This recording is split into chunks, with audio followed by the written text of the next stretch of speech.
Hi, this part two of Unit 3, Section 3.1 will be fairly brief. Um, in, in 3.1, Part 1, we took a look at what uh, sort of beginning to understand criminal law, some of the process involved in a crime,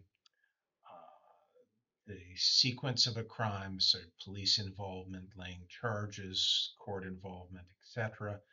And then there were also some Latin terms, such as mens rea, the idea of having a mind that is guilty, and then the idea, so intent, and then the idea of actus reus, which is a guilty action. So is the thing you have done also wrong, and did you go into that with intent? So you participated in the quiz, the little online quiz. I hope that went well. And now we're going to be introducing the some first steps in the culminating activity. Now, I wasn't here for the start of the course, and so it indicates that you were introduced to the culminating activity in section 1.2. You're going to be using your portfolio. I did check people's portfolios, and it doesn't look like much is in there at all.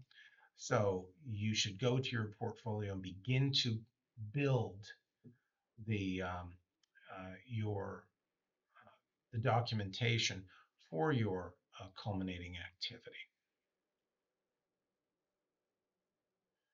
So the culminating activity you can download as a PDF. It's fairly substantial. I believe it is, I don't know, 20 pages, 15 pages. Many of those are, in fact, the rubric. So do take a look at the rubric as you go through. It's always good to know how it'll be graded before you go in, so you know the things that you'll need to prepare for.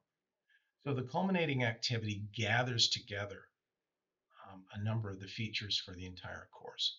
So in part one, you're asked to uh, consider a proposed amendment or addition to the Criminal Code of Canada. So the idea again is saying, I think that something may be wrong here.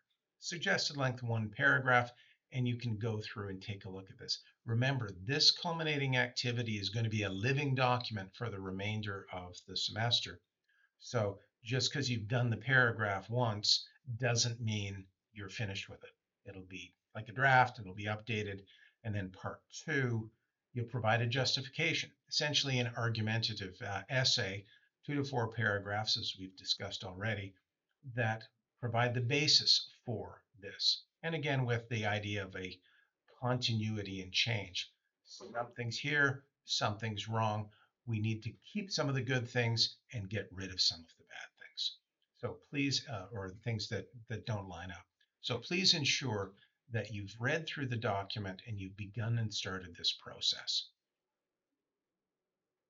So that's where we're going to leave it today, and we'll introduce section 3.2 tomorrow. So please read through the culminating activity. I'll be online today, and if you wish to have a chat during the Tuesday or Thursday today session, please feel free to drop in or send me an email.